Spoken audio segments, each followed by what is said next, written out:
This is the Recruit the Employer podcast, and you're listening to episode 95, How to Launch a Side Hustle While Job Searching. Welcome to the Recruit the Employer podcast, a show for the ambitious, action-oriented career woman who wants to live out her purpose, rise to the top of her industry, and be seen as a leader at work. In 30 minutes or less, we'll walk you through the latest strategies to land your dream job, blast through imposter syndrome, and make the money you deserve. I'm your host, Jenna Viviano, ex-Wall Streeter turned career coach and founder of Recruit the Employer. But more importantly, I'm on a mission to help you fall in love with your work again. So grab a glass of wine, get ready to be coached, and tune in to your weekly boost of career confidence.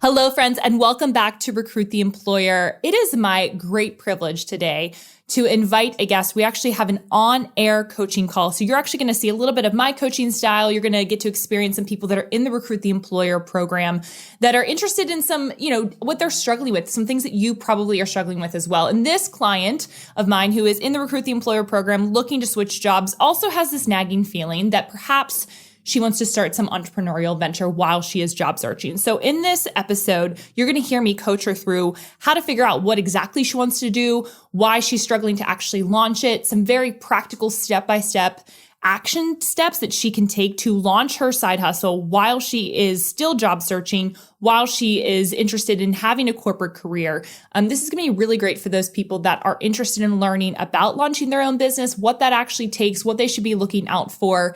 And this is just a really great conversation. So without further ado, here's my on-air coaching call with Wilma, how to launch a side hustle while job searching. All right, Wilma, where are you tuning in from? I am tuning in from Dallas, Texas. Okay, so you're from Dallas. Did you grow up in Dallas? Where are you from originally? No, I didn't grow up in Dallas. I actually was born and raised in the Netherlands. Okay. I don't think I knew that.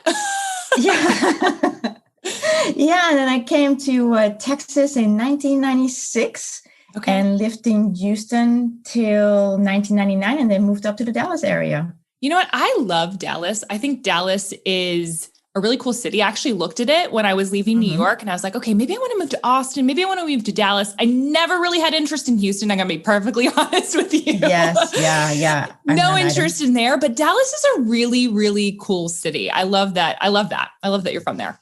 So we're talking today, this is an on-air coaching call. We're talking today, you have some questions around what it looks like to actually start your own thing. So right now you are kind of in between jobs, you're looking for a job, but also asking some questions around, hey, I want to start a coaching practice. How do I actually do that? And when you reached out to me and you had these questions, because you're in the Recruit the Employer program, you're like, can we talk through this? I said, let's do this on air because I feel like this is really beneficial for people. So why don't you tell me a little bit about kind of what you're thinking about for your business or an idea that you have? And I know you have questions about implementation, which we're going to get to, but just set the stage for us. What are you thinking about in terms of your coaching practice? What are you interested in? I'm interested in leadership. I really enjoy that. I think that when leaders are, you can make good leaders become great leaders. So they can help develop their direct reports to become leaders. So I really like that. Now, what have you done past in your career? Share a little bit about what you've done in your past life and like why this is impactful. Yes. So I have been in learning and development and leadership development for the past 15 years. Yeah. So you got some street cred. Yes. Yeah. And that's where I developed my passion for leadership development. So I'm thinking about starting my own coaching practice. So I'm thinking about my audience, thinking leaders, but then I'm also thinking I probably have to narrow it down a little bit. So I was thinking about professional female leaders that are burned out. Right. So I love that idea. I totally agree with you. I think that, and we talk about this in Recruit the Employer, that, female leaders, I want to just see an uprising of like people just rising to the top. And there's a lot of mindset work that goes into that. So I'm assuming in your leadership development, it's going to be equipping them with skills to make sure that they're more effective as leaders so that they are noticed. And then also at the same time, working through some mindset stuff to make sure that they're going to actually believe that they can make it to the top, correct? Yes. Okay. Yes, correct. So what are you feeling most overwhelmed with? I'm sure all the things when it comes to launching your own thing. What's your first big question that you have? And we're going to coach you through this. Okay. Well, I want to first make sure that I have a viable niche. So that would be a viable niche. Yes. Okay. So that would be my target audience. And then putting your website together. Sure. Sure. So there's a lot of questions. You're like, oh my gosh, all the things. I just have a laundry list. Okay. So here's my suggestion. For most people and this is just my own way that I did this when I was transitioning. I love the first step that you had. So a lot of people, if you're listening, you're probably thinking, well, I think I want to start something, but I don't know what that something is. You are giving a great example of like, hey, I've done this for 15 years in corporate. I now want to do this and build my own thing using the same skills that I've utilized for the past 15 years. And I think you're actually going to see a lot of people that are interested in doing these types of things. That's why we're actually adding to Recruit the Employer a whole module around, should I start my own thing? Because I think so many people nowadays are like, actually, I don't want my employer to tell me when I can work and when I can't work. I actually want to make my own life, make my own destiny, have freedom and flexibility. So I love that you kind of solidified it down first to, hey, I want to do leadership development for women who are busy, right? I love that. That's very specific. I want you to get even more specific. And I want you to start thinking through, like, what do you want to help them accomplish? Right? What's in it for them with working with you? So if you were to think about it, what do you want? What's the result you're hoping to, or the transformation you're hoping to take them through? And maybe you don't know the answer to that yet, but. Right. I actually don't, but some things that pop in my mind are be more confident, that they're more productive, have a more balanced work life, and more joy in their work. Okay. So how does that benefit them? I know that sounds obvious. I'm going to ask why about like 5 times. Yes. So why is that important? Why is that important?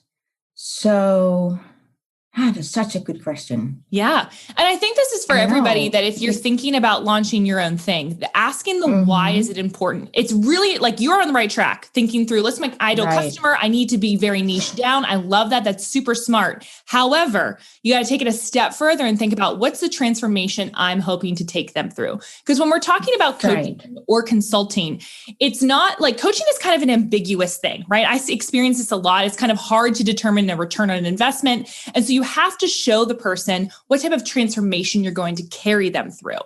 And so when you're thinking about marketing this program from the very beginning, you need to think about what's in it for them. Why does someone need this transformation? And what's going to happen if they don't go through this kind of transformation? So for instance, like for Recruit the Employer, one of the things that we talk about a lot is like, if women don't know how to build their confidence up, if women don't know how to understand the value that they bring, they're going to make less money over time. They're going to be losing money if they're not a part of a program like Recruit the Employer. They're probably not going to get the job that they actually want. And they're not going to have the time to think about, do I really want to do this? Right. So that kind of transformation that we take people through. And that was kind of my vision when I was coming up with Recruit the Employer. Like, I want women to experience true transformation in their careers, because I believe that if they don't have that kind of transformation, they're actually going to make less money. They're not going to be as productive. They're not going to rise to the top. And then we're just going to be in the same position we're in right now in the world. Right. Right. So for you, that leadership piece, and I'm thinking as you're talking, like, actually the reason why,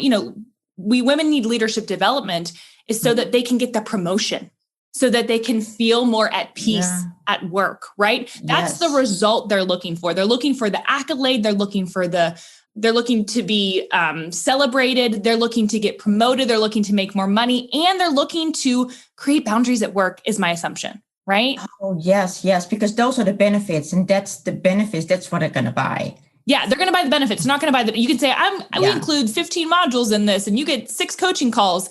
And the problem with that type of thinking around creating a program or creating some sort of offer is that it really becomes like a time swap. So like, hey, if I give you an hour, we're going to just talk. Like, it kind of doesn't show true transformation.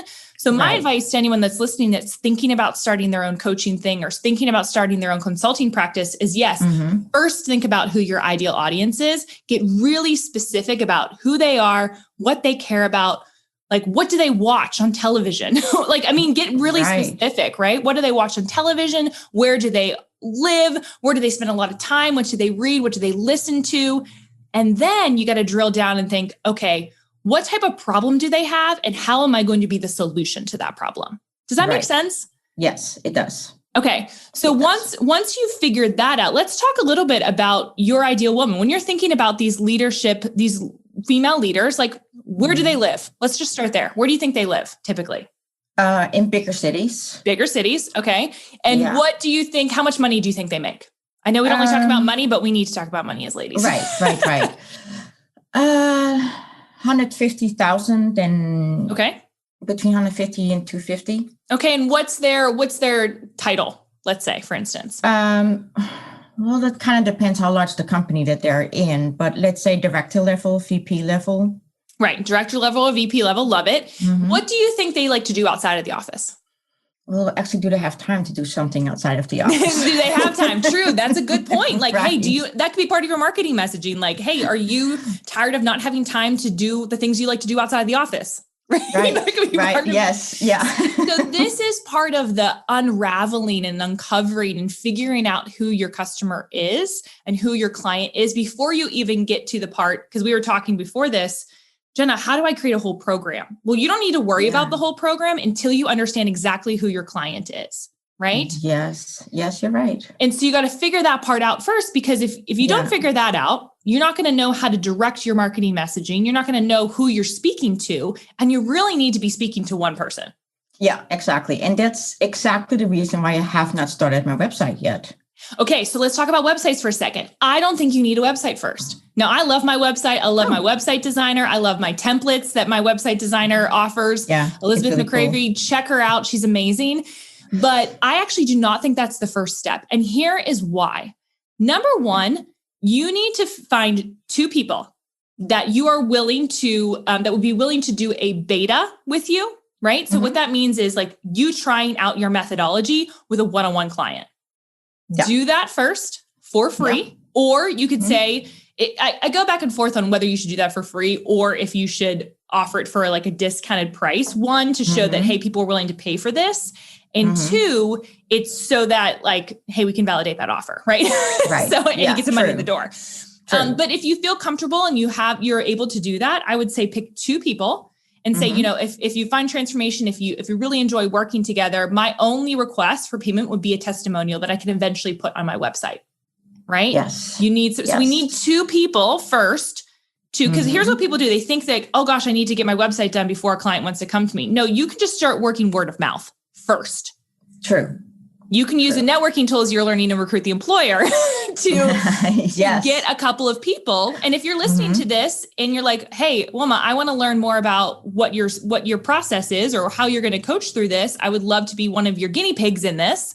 You might hear from somebody that's listening to this podcast. And so your goal really is to help first get that idea of who's interested in this. What are they struggling with? Because that's going to help inform more so the program that you create. So you don't need to create the website and the program and all these bells and whistles. You need 1 to 2 clients that are paying or non-paying at first to get validation that what you're doing is working.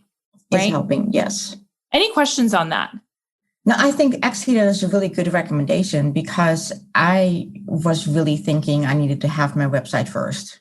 Yeah, no, I think that's not a good use of your funds. Because I think you said before we hopped on this phone call, you're like, I want to save so that I can start my business. I said, oh, no. You can start your business before you have your website because you can start getting clients before you start having expenses because the only expense is your time.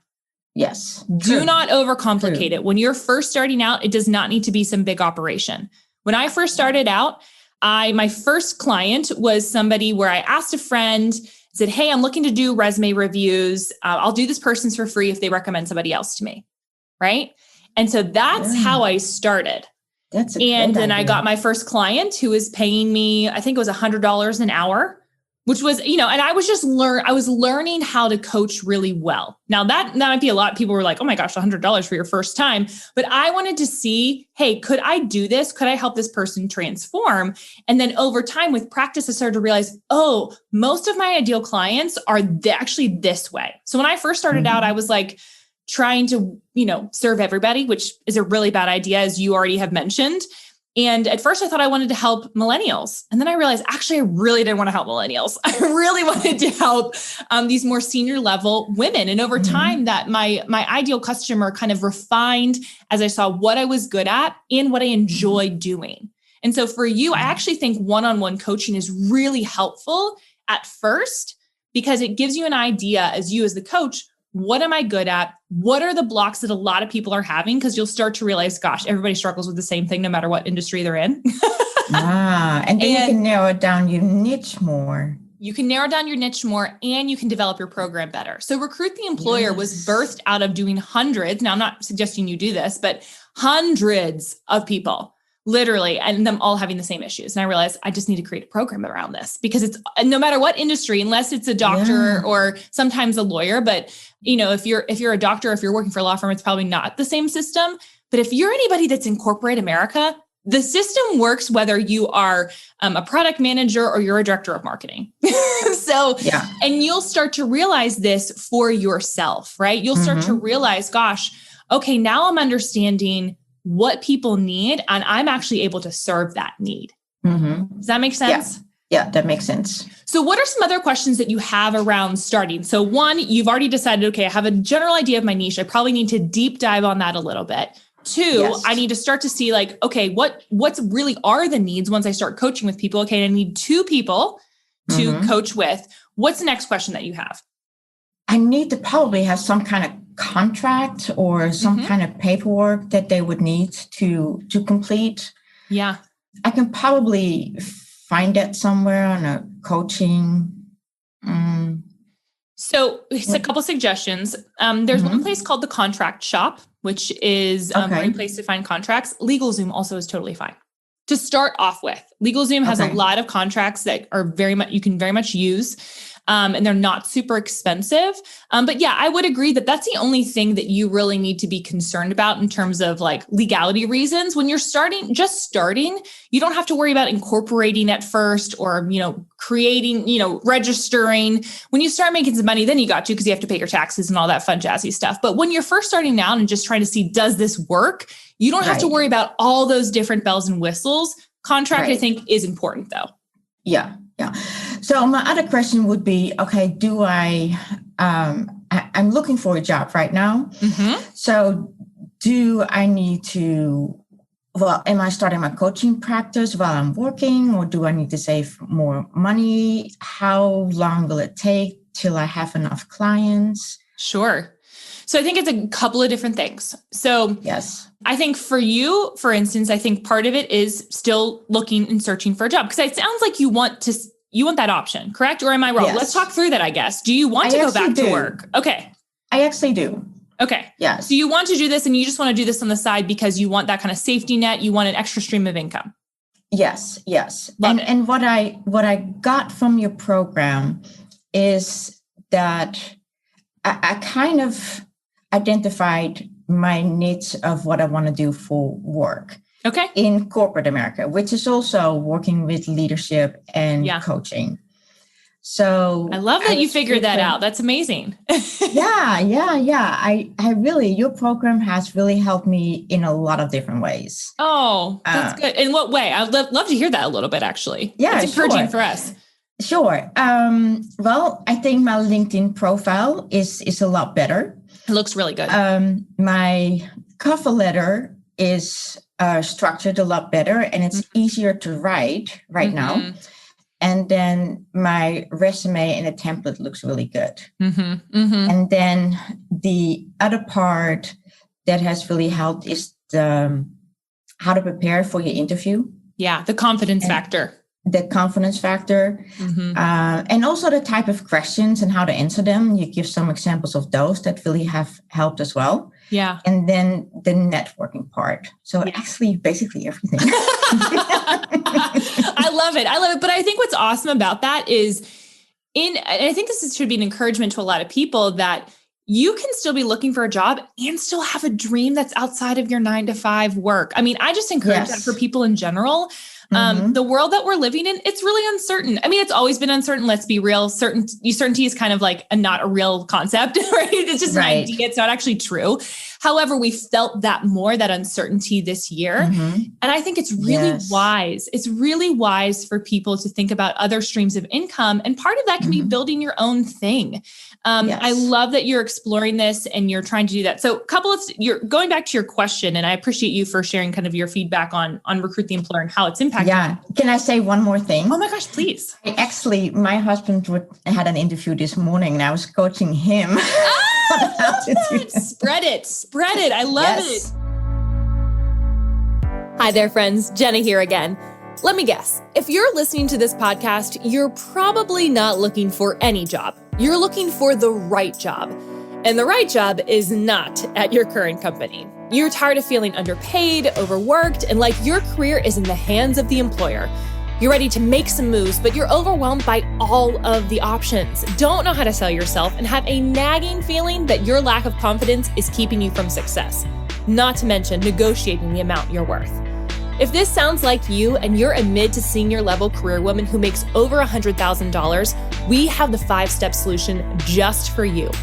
Our signature program, Recruit the Employer, is designed to help women leaders get clarity on what they want to do, market to their dream jobs, and negotiate thousands more. Using a personal branded approach, we equip you with the tools to sell yourself in a non-sleazy way, think like a C-suite leader, and ultimately take back control of your career. To apply, head on over to recruittheemployer.com/call. Over the course of 6 months, you'll network with other female leaders at similar stages, learn how to double your salary, and solidify your career story. Oh, and I almost forgot to mention, that dreaded resume and LinkedIn profile, yeah, we do that for you. Because of the intimate nature of this program and limited spots, we're really very selective about who we invite into the program. To see if you'd be a good fit, again, head on over to recruittheemployer.com/call to apply today.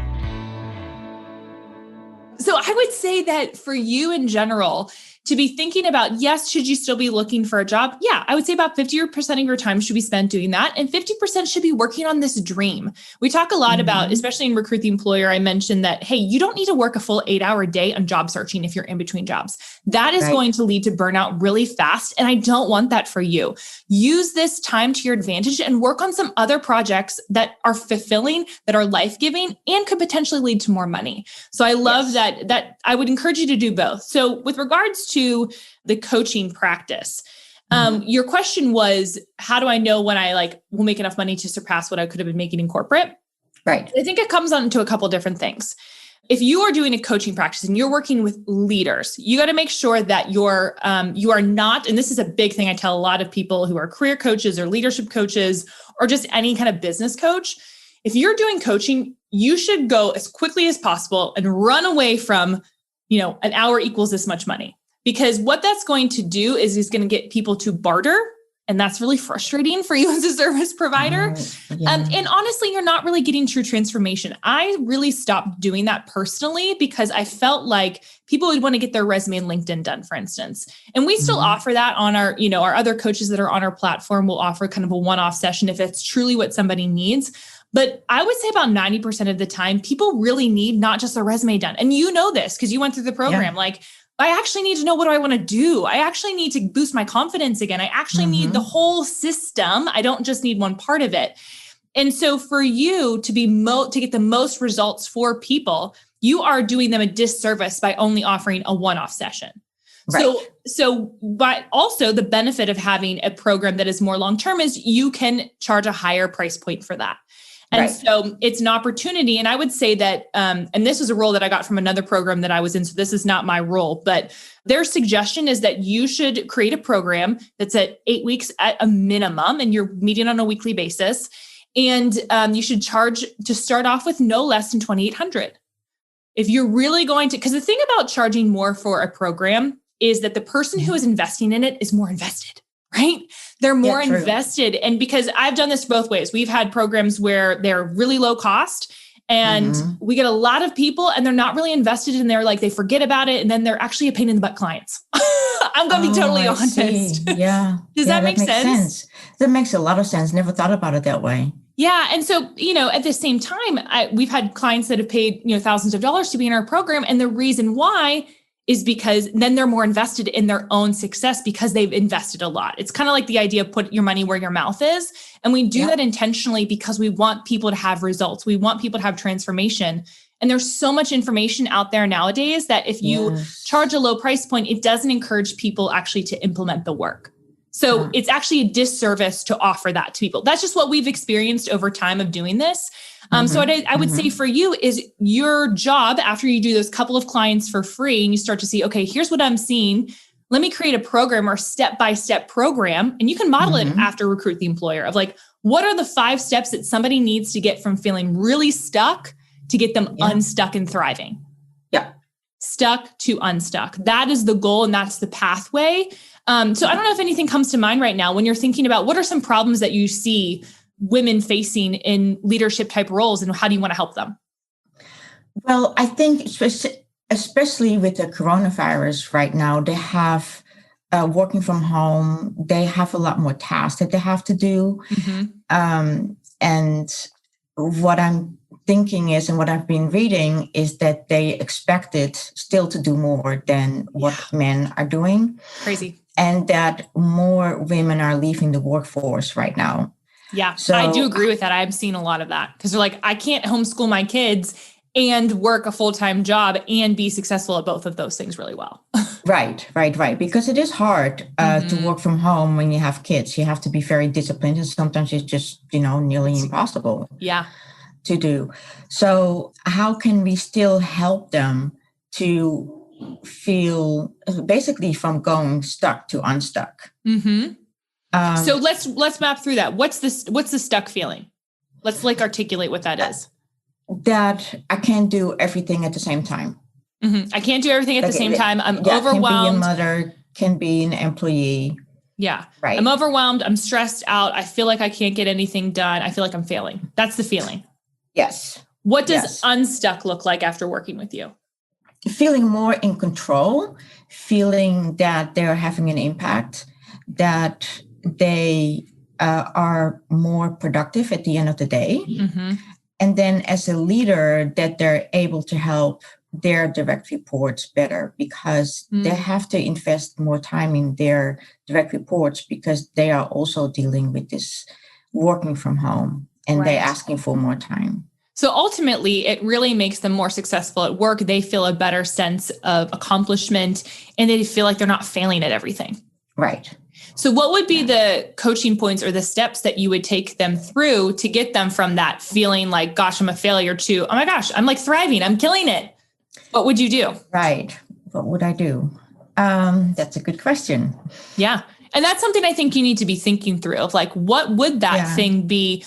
What would the process look like? And if you think back on your own, you probably already have some of that information because you've done it for 15 years.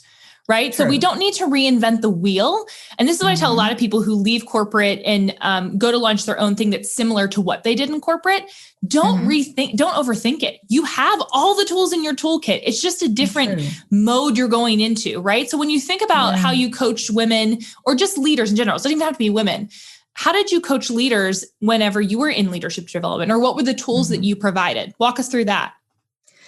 A couple. One was, as far as your to-do list, we always feel that we have to complete everything. So the first step would be to put a realistic to-do list together. And at the end of the day, write down what you have accomplished. Because oftentimes we focus on what we have not been able to complete versus what we have been able to complete. And I think if you start focusing on what we have completed, you will feel better at the end of the day. The other thing is multitasking, that there's a lot of different things that are interrupting us. Like, at work, it would be other people, it would be emails. Now it's, in addition to that, there's also new children. So how can you kind of chunk your time and how can you structure that better? So we have talked about, set an hour aside for this particular task.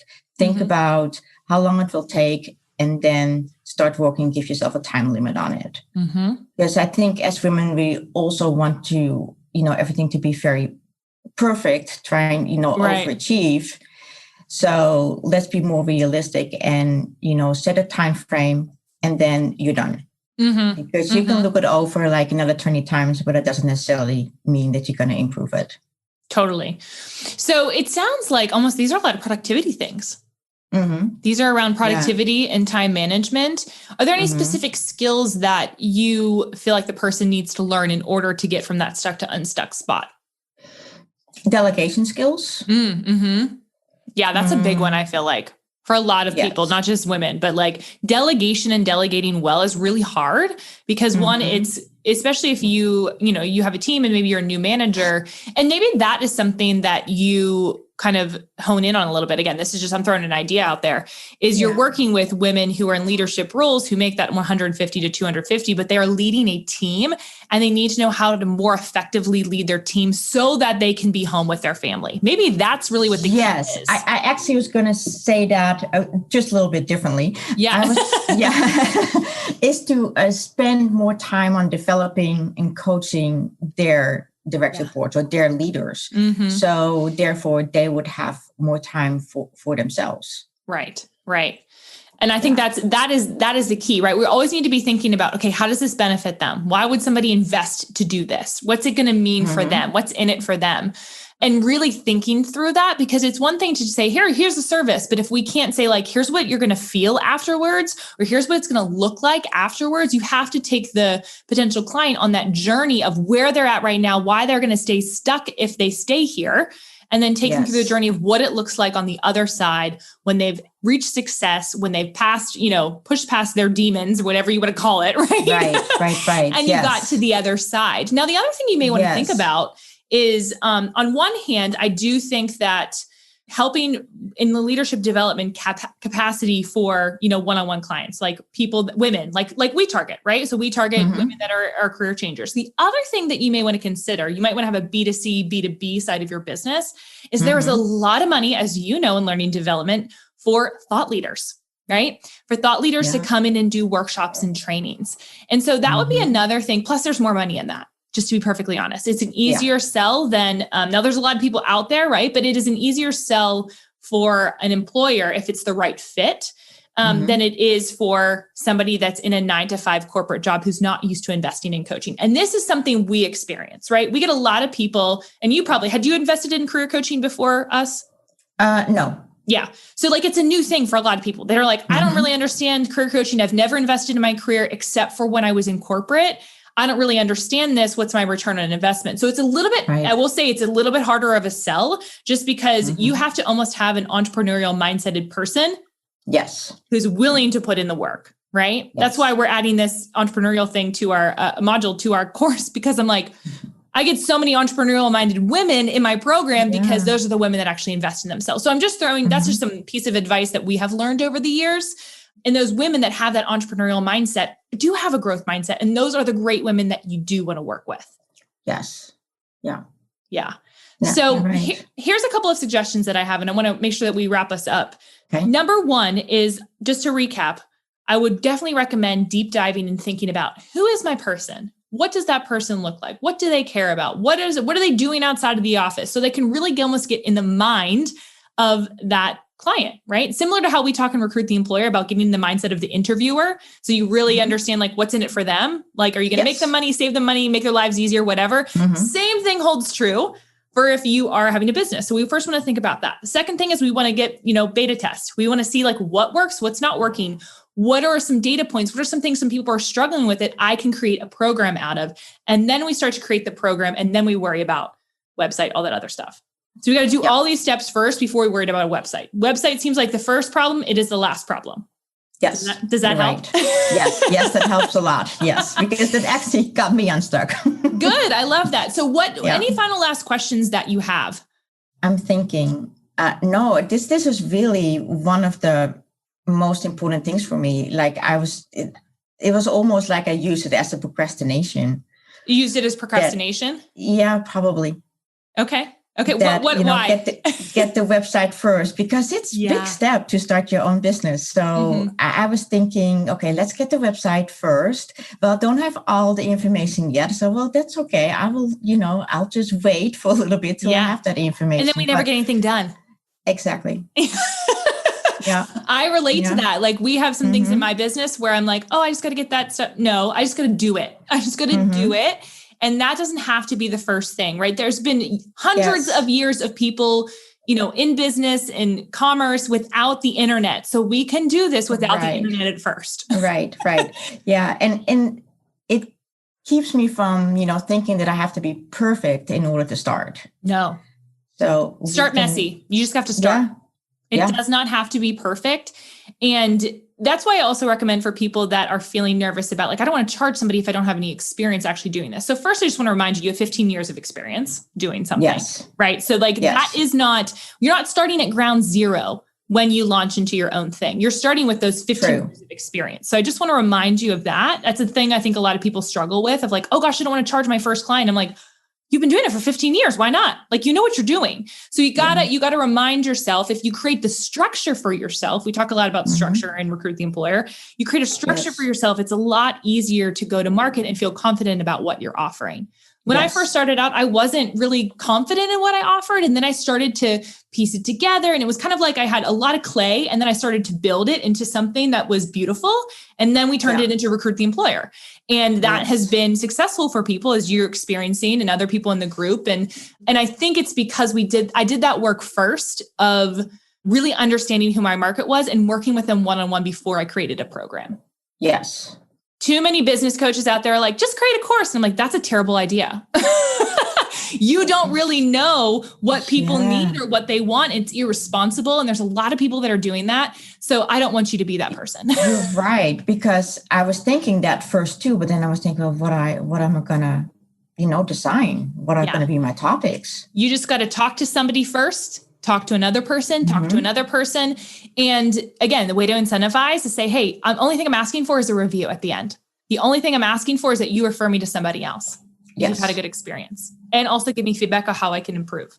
Love that. That's a great way to be honest and transparent and make sure that you are doing your part to excel at what your profession is. I think you're seeing a lot in the entrepreneurial world too. This is my own little rant.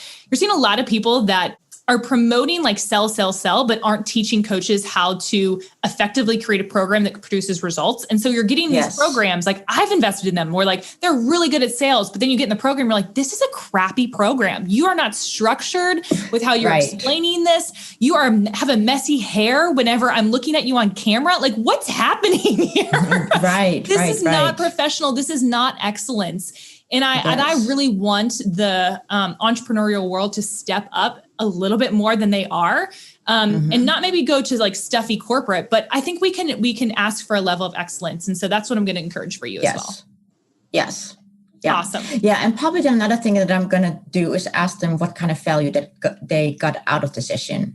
What helped them? What helped them the most? Yes. Yeah. That's a great question. That's something that we ask all the time. What was the most helpful part about the program? And it's because we want to have feedback of like, oh, wow, I wouldn't have thought that, but a lot of people think this thing. So maybe we should add more to that, or maybe we should expand upon it. And at the same time, we have people be like, actually, I wish you would have talked more about XYZ in the program. And we're working to refine that and make it better. So results is the key, right? We're not just in it for ourselves. We're in it to make sure that we're actually impacting people. And that is the key. So thank you so much for your questions and for being willing to be vulnerable and hop on here. If you're listening to this, give Wilma a follow over on LinkedIn. We'll have her link in the show notes. And if you are interested in doing on-air coaching and you're willing to be public and do this on-air coaching, reach out to me on LinkedIn. I would love to meet you. We're going to do more of these this year just because they're really fun. I think they're really helpful for people to understand, one, our coaching style, but two, also just to see like, what are other people experiencing? So thank you so much. I really appreciate it. You're welcome. Thanks for listening to the Recruit the Employer podcast. If you've been loving this podcast and it's been helping you approach your career in a brand new way, I have two shameless asks. Number one, make sure you hit subscribe right this very second. That way you won't miss a single episode. And number 2, would you give us a review? Reviews help other ambitious career women like you know that this podcast is the place to be and helps the podcast climb to the top of the charts. Think of it as some good career karma. And as always, if you want to learn more about the topics we discussed today or are ready to take massive action and invest in yourself and your career, we would be honored to help you. Head on over to recruittheemployer.com/call to book your free strategy session. Regardless, we will see you next week.